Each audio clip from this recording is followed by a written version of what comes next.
नमस्कार दोस्तों, मेरा नाम है अंशुमन नायक और आप सभी का बहुत बहुत स्वागत है इंडियन डिफेंस न्यूज की डिफेंस टॉक सीरीज में, जहां पर हम रोज नए नए डिफेंस अपडेट्स के बारे में बात करते हैं। तो चलिए देर ना करते हुए आज की वीडियो शुरू करते हैं।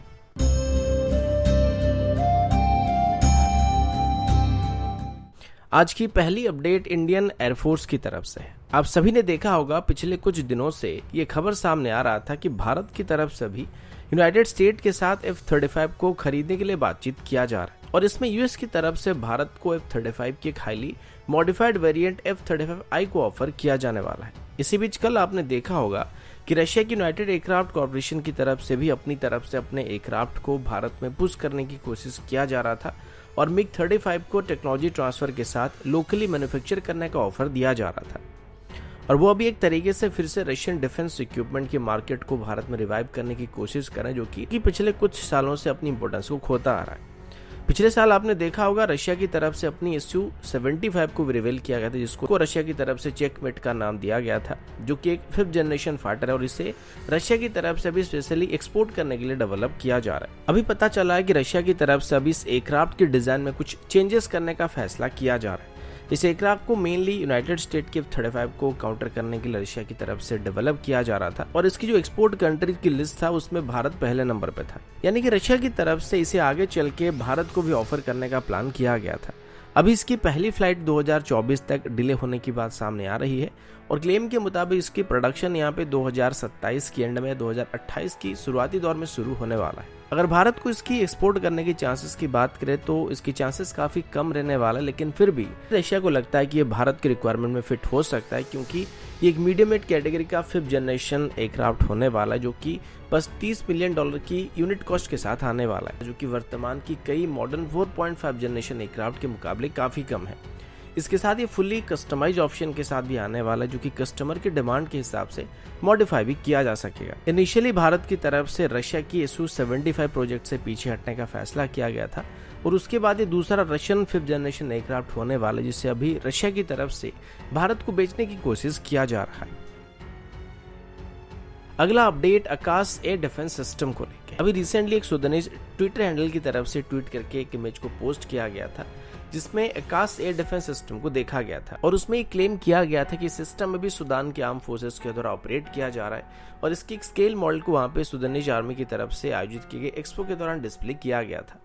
अब चौंकने वाली बात तो ये है कि अभी तक ऑफिशियली आकाश एयर डिफेंस सिस्टम को सूडान को एक्सपोर्ट करने की बात कहीं पर भी नहीं किया गया था और यहाँ तक कि इसे अभी तक किसी को एक्सपोर्ट करने की बात मीडिया की तरफ से पब्लिश नहीं किया गया है। बस अभी तक ये बताया गया था कि अभी आकाश एयर डिफेंस सिस्टम को मल्टीपल कंट्रीज को एक्सपोर्ट करने का ऑफर दिया जा रहा है, जिसमें आज तक सूडान के नाम कभी भी नहीं लिया गया था, लेकिन सूडान की आर्मी की तरफ से जो एक्सपो आयोजित किया गया था उसमें अभी आकाश मिसाइल के एक स्केल मॉडल को वहां पे देखा गया है, जो कि बिल्कुल आकाश सर्फेस्टर मिसाइल की तरह दिख रहा है। अब यहाँ पर दो मेन पॉसिबिलिटी हो सकती है। पहला पॉइंट तो ये हो सकता है कि शायद सूडान की तरफ से अभी आकाश एयर डिफेंस सिस्टम को खरीदने का फैसला किया जा रहा है और इसी वजह से वो अभी इसकी स्केल मॉडल को अपनी आर्सेनल के अंदर डिस्प्ले कर रहे हैं, जिससे हो सकता है आगे चल के एक्वायर करने के लिए भारत के साथ बातचीत करने वाले हैं या फिर सीक्रेटली इसको सूडान की तरफ से भारत से एक्वायर कर लिया गया, जिसके बारे में कभी भी पहले मीडिया की तरफ से बात नहीं की गई और ये जो सेकंड चांस होने वाली थोड़ा अजीब लग रहा है। अभी सूडान की तरफ से Soviet origin SA-2 surface to air missile system के साथ साथ 9K-33 ओसा मोबाइल एयर डिफेंस सिस्टम का इस्तेमाल किया जा रहा है, लेकिन हो सकता है वो इनको अभी आकाश एयर डिफेंस सिस्टम से रिप्लेस करने की बात कर रहे हैं और ये आकाश सरफेस्टर मिसाइल सिस्टम का Mark 1 वर्जन होने वाला है, जिसको अभी बोथ इंडियन आर्मी और इंडियन एयरफोर्स के द्वारा इस्तेमाल किया जा रहा है और इसमें अभी करीब 96% तक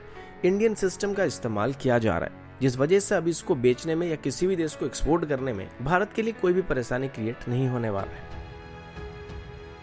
अगला अपडेट भारत और यूनाइटेड स्टेट को लेके। अभी कुछ दिन पहले यूएस और भारत के बीच एक एमओयू को साइन किया गया था, जिसके अंदर भारत में अभी यूएस की वॉरशिप्स को रिपेयर करने का प्लान किया गया था और इस एमओयू की साइन होने के बाद बस कुछ ही दिन के अंदर ही यूएस की एक वॉरशिप अभी भारत के सीपैड में आके डॉक किया गया था। इसको लेके भी कुछ दिन पहले मैंने आप सभी को बताया था कि यूएस नेवी के कार्गो शिप अभी LNT के सीपैड में आके पहुंच चुकी और अभी इसकी यहाँ पर शेड्यूल मेंटेनेंस वर्क को करने की बात की गई थी। अब यूएस नॉर्मली पूरे दुनिया भर में अपनी वॉरशिप्स को डिप्लॉय करके रखता है, तो खास करके इंडो पैसिफिक में भारत एक ऐसा पॉइंट है जहां पर यूएस की वॉरशिप्स को स्टॉप लेने के लिए सबसे बढ़िया मौका मिल सकता है और यहां से वो दुनिया की किसी भी सी रूट को फॉलो कर सकते हैं। लेकिन जब भी वो लोग लॉन्ग डिस्टेंस की जर्नी को कवर करते हैं तो बीच में उनकी शिप्स को सर्विस या मेंटेनेंस की जरूरत पड़ सकती है। तो ऐसे में भारत उनके लिए एक परफेक्ट लोकेशन, जहां पर अगर उनकी वॉरशिप्स को सभी प्रकार की सर्विस और मेंटेनेंस जैसे फैसिलिटी मिल जाता है तो ये उनकी काफी प्रॉब्लम को सॉल्व कर सकता है। अब यूएस नेवी की तरफ से बताया गया कि एलएनटी की शिपयार्ड में जो यूएस की कार्गो शिप चार्ल्स ड्यू आके रुका था, उसकी मेंटेनेंस वर्क को कंप्लीट कर लिया गया है। इस शिप 7 अगस्त को एलएनटी की कटुआपल्ली शिपयार्ड में डॉक किया गया था और 17 तारीख को इसकी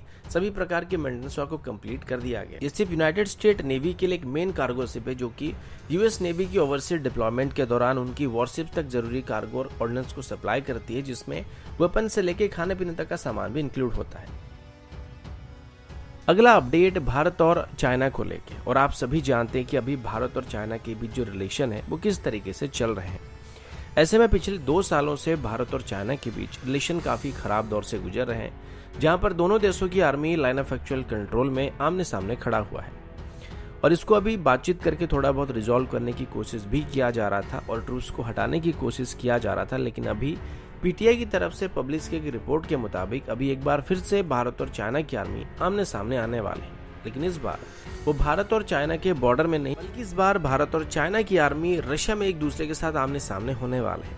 दरअसल रशिया की तरफ से अभी अपनी वोस्टॉक 2022 मिलिट्री एक्सरसाइज को आयोजित किया जा रहा है और इसमें अभी चाइना की तरफ से पार्टिसिपेट करने की बात सामने आई है।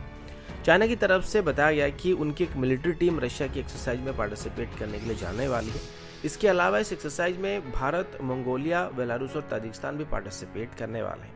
अभी तक भारत की तरफ से ऑफिशियली कंफर्म नहीं किया गया कि वो इसमें पार्टिसिपेट करने वाले हैं या फिर नहीं करने वाले हैं, लेकिन जब एक तरफ चाइना के साथ हमारे मतभेद हैं तो दूसरी तरफ रशिया के साथ भी हमारे अच्छे रिलेशन है, तो उसको देखकर भारत इसमें जरूर पार्टिसिपेट करने वाला है। पिछली बार भी तनाव के बीच ही 2021 में हुई जनपद 2021 एक्सरसाइज में भारत ने पार्टिसिपेट किया था, जिसमें चाइना के अलावा पाकिस्तान भी पार्टिसिपेट कर रहा था। इस एक्सरसाइज को अभी 30 अगस्त से शुरू किया जाएगा और ये 5 अगस्त तक चलने वाले और इसको रशिया की ईस्टर्न मिलिट्री डिस्ट्रिक्ट में कंडक्ट किया जाएगा और इसे पूरी तरीके से यूक्रेन के साथ चल रही लड़ाई से और भारत और चाइना के बीच चल रही लड़ाई से अलग रखने की कोशिश किया जा रहा है। अगला अपडेट एचएएल की तरफ से। आप सभी जानते होंगे कि एचएएल की तरफ से अभी तेजस को मलेशिया को ऑफर किया गया और साथ ही एचएएल की तरफ से मलेशिया को उनकी सुखोई फ्लीट के लिए सर्विस और स्पेयर पार्ट को सप्लाई करने का ऑफर भी दिया गया। अब मलेशिया की लाइट कॉम्बैट एयरक्राफ्ट की टेंडर में अभी तक तो तेजस की सिलेक्ट होने की चांसेस काफी ज्यादा बताया जा रहा है और अभी हाल ही में भारत और मलेशिया के बीच एक जॉइंट एरियल एक्सरसाइज को भी कंडक्ट किया गया था, जिसमें दोनों देशों के सुखोई एक साथ उड़ान भर रहे थे और ये एक तरीके से एचएएल के लिए फायदेमंद होने वाला था। ये बात मैंने पहले भी आपको बताया था। तो आज इसको लेके एक बहुत ही अच्छी खबर सामने आया, जिसमें एचएएल की तरफ से बताया जा रहा है कि